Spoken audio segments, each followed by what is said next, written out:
को लेकर केंद्रीय मंत्री प्रहलाद जोशी ने कांग्रेस पर जमकर निशाना साधा है। उन्होंने कहा है आरसीपी को भाजपा द्वारा लागू किया जाएगा। देश में ऐसी किसी भी बड़ी परियोजना को उनके कांग्रेस द्वारा लंबित रखा गया है। कांग्रेस झूठे वादे करने में माहिर है और उनके सारे वादे झूठ के पुलिंदे हैं। अगर प्रियंका गांधी वाड्रा को यहां राजस्थान आना था तो उन्हें पहले मुख्यमंत्री को डांटने आना चाहिए था, क्योंकि मुख्यमंत्री गृह मंत्री भी है। आज राजस्थान महिला अपराध के मामले में पूरे देश में पहले स्थान पर है। एआरसीपी जो पानी का मुद्दा है, ये इम्प्लीमेंटेशन लागू करेंगे भारतीय जनता पार्टी, इसमें कोई शक नहीं है हमारे मन में। ये लोग किया है, अभी जब इनका सरकार था, ये जो भी सारे देश में जो भी ऐसे पानी का प्रोजेक्ट है, ऐसे बड़े बड़े प्रोजेक्ट है, अटका के लटका के रखा है। प्रियंका गांधी किस मुंह से आ रहे हैं उधर? क्या किया है इतने दिन? और अगर आपके पैसे से करना है तो इतने दिन क्यों नहीं किया? तो कांग्रेस झूठा वादा करने में एक्सपर्ट है। They are expert in lying to the people, and Congress party का जो भी वादा है वो बंडल्स ऑफ लाइज है। तो इसीलिए इनको कोई नैतिकता नहीं है। और पहले अगर प्रियंका जी आना चाहती है तो पहले कोड ऑफ कंडक्ट लगने से पहले इनको डांटने के लिए आना था मुख्यमंत्री को, क्योंकि वही गृह मंत्री है। इतना दुष्कर्म हुआ है और इतना अत्याचार हुआ है। क्राइम में नंबर 1 है, सारे देश में नंबर 1 है क्राइम अगेंस्ट वुमन में। ये सब होते हुए भी आज किस मुंह रख के प्रियंका गांधी इधर आ रहे, ये तो उनको राजस्थान को जनता को बताना होगा। कांग्रेस नेता राहुल गांधी के बयान पर केंद्रीय मंत्री जी किशन रेड्डी ने पलटवार किया है। उन्होंने कहा, मैं राहुल गांधी को बताना चाहता हूं कि 2004 में कांग्रेस पार्टी ने टीआरएस के साथ गठबंधन रखते हुए चुनाव लड़ा था। मनमोहन सिंह की सरकार में केसीआर मंत्री थे। कौन किसकी बी टीम है, मैं इस विषय पर राहुल गांधी से खुली बहस के लिए तैयार हूं।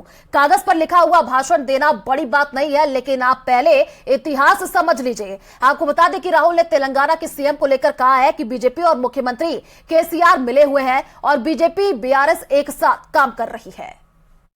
सकते हैं अच्छा ट्रीटमेंट लो। मैं राहुल गांधी से बताना चाहता हूं, 2004 में कांग्रेस पार्टी टीआरएस के साथ, केसीआर के साथ अलायंस रखकर पार्लियामेंट चुनाव में, असेंबली चुनाव में लड़ा है। दिल्ली में सत्ता में थे मिलके वो लोग। मनमोहन सिंह सरकार में केसीआर मिनिस्टर थे। राजशेखर रेड्डी जी का सरकार में बीआरएस का एमएलए सत्ता में थे। कौन किसका बी टीम है?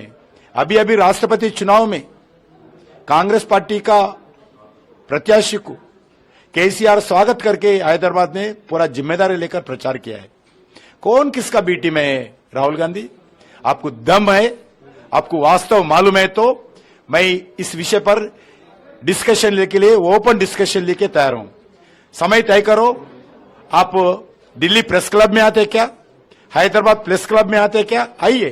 कौन किसका बी टीम है? आपका परिवार, आप बीआरएस का बी टीम है। बीआरएस परिवार आपका पार्टी का बी टीम है। आप दोनों मिलकर मजलिस पार्टी का बी सी टीम है। किसको बोल रहे हैं आप?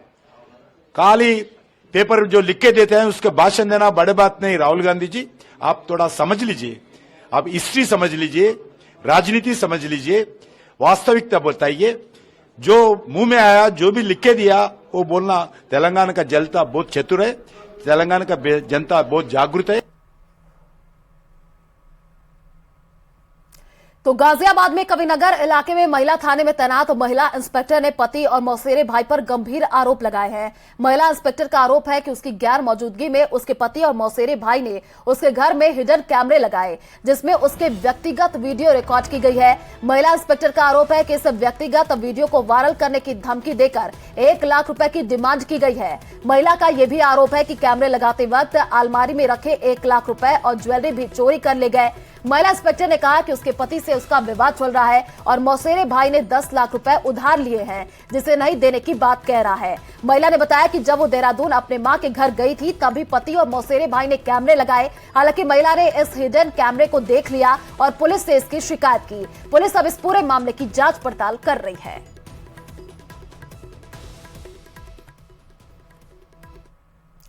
तो देश की प्रथम सुरक्षा पंक्ति कहे जाने वाली सीमा सुरक्षा बल जहां 24 घंटे देश की सुरक्षा में समर्पित नजर आती है, वहीं सरहदी जिले जैसलमेर के 1022 तोपखाना रेजिमेंट में बीएसएफ के जवानों को शारीरिक रूप से फिट रहने का जहां हमेशा पाठ पढ़ाया जाता है, वहीं मानसिक रूप से फिट रहने के लिए भी अध्यात्म का पाठ भी पढ़ाया गया। देखिए रिपोर्ट।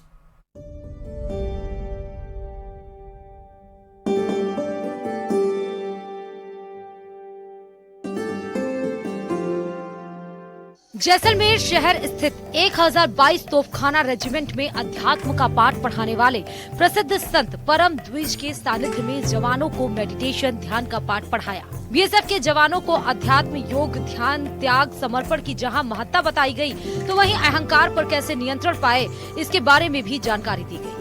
बीएसएफ जवान जहां सरहद की रखवाली 24 घंटे करते हैं, ऐसे में ड्यूटी के दौरान यदि मानसिक रूप से वो परेशान रहते हैं तो अध्यात्म उनके लिए संजीवनी का काम करता है। जवानों को मानसिक रूप से फिट रखने के लिए ही रेजिमेंट में जवानों के साथ ध्यान, अध्यात्म और तत्व ज्ञान के लिए कार्यक्रम का आयोजन किया गया। अभी हमारे देश की संस्कृति भी रही है कि हमारे देश से बहुत अच्छे आध्यात्मिक गुरु और बहुत अच्छे वैज्ञानिक उन्होंने विदेशों में जाके हमारा देश का नाम ऊंचा किया है।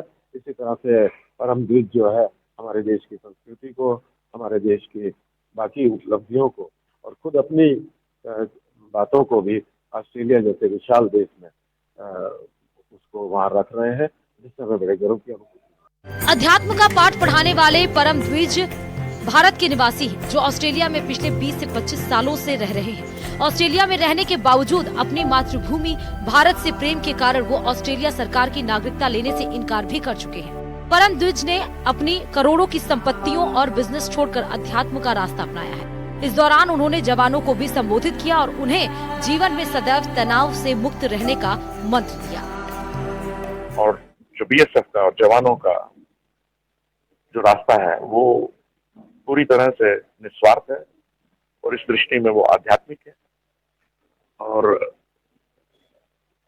कैसे हम इसको और बढ़ा सकते हैं अपने जीवन में, इस बारे में थोड़ी सी चर्चा की कि कौन कौन से 10 ऐसे कार्य हैं जो हम कर सकते हैं जिससे आध्यात्मिक उन्नति हो और आध्यात्मिक उन्नति से आत्मिक बल मिले और आत्मिक बल के जरिए वो डिवोशन जो है, वो भक्ति जो है वो और ज्यादा स्ट्रॉन्ग हो। जवानों को शक्ति के साथ साथ ही मानसिक रूप से भी फिट रखने के लिए अध्यात्म का सहारा एक बड़ा ही सराहनीय कदम है। ध्यान योग भारत की प्राचीनतम धरोहरों में से एक है, जो आज में कला और विज्ञान के साथ साथ औषधि रहित चिकित्सा में मदद करता है। न्यूज़ 18 राजस्थान के लिए सावल दान की रिपोर्ट।